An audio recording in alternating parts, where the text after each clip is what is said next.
Hi, I'm Shane. And I'm Erin. And this past November, we have started the process to adopt a little boy or girl from China. So about 2 years after we were married, I was in a near-fatal car accident. And although most of the medical problems eventually resolved, we were told in about 2003 that the possibility of us having our own biological children would be extremely difficult, dangerous, if not completely impossible. It was not the easiest day when we heard that. And I kind of thought, how could you tell us something like that in such a matter-of-fact way? I mean, surely he had to be wrong, but as time went on, he was right.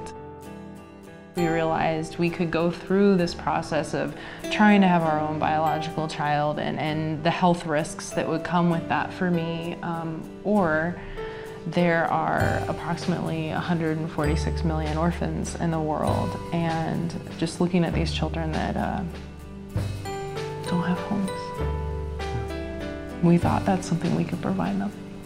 We started looking at different agencies, different countries, and this was quite a few years ago. In the beginning it was China, only they have an age requirement of you have to be 30, and you were how old at that time? I was like 23, so we thought, well, China's not gonna happen, and so we looked into other countries. They had either stopped taking applicants or something just happened where it just never really worked out.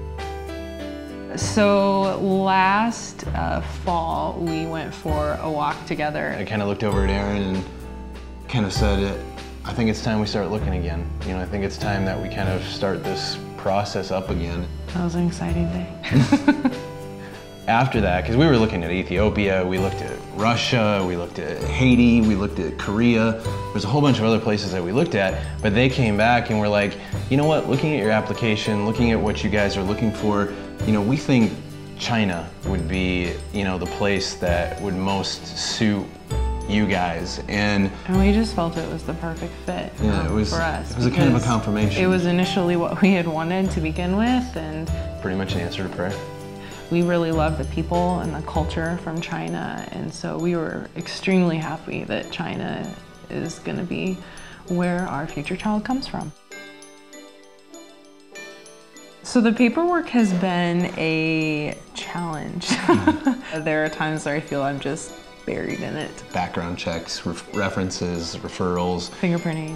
Multiple times. Yeah, home study and all that kind of stuff. But it's a long process, but it's also an enjoyable one. It's worth it. Yes, it's worth it. It'll definitely be worth it. So part of the adoption process is there's a lot of people involved, people that are processing things, making sure motives are right. There's multiple countries that are working together just to make sure that everything is in the child's best interest. So part of that means that we need to fundraise about $36,000 to bring our child home. We've had fun just using the various gifts and talents we have, designing t-shirts, and we have a puzzle that people are able to sponsor pieces for. There's also a barbecue coming up. Erin's going to be doing a concert that I am especially excited about because, you know, seeing her back, she's a singer-songwriter, she's going to be doing a lot of her own music. I'm really, really excited to be able to share something personal with the people that are really coming alongside of us. It's been humbling. It's been humbling to be loved by so many people.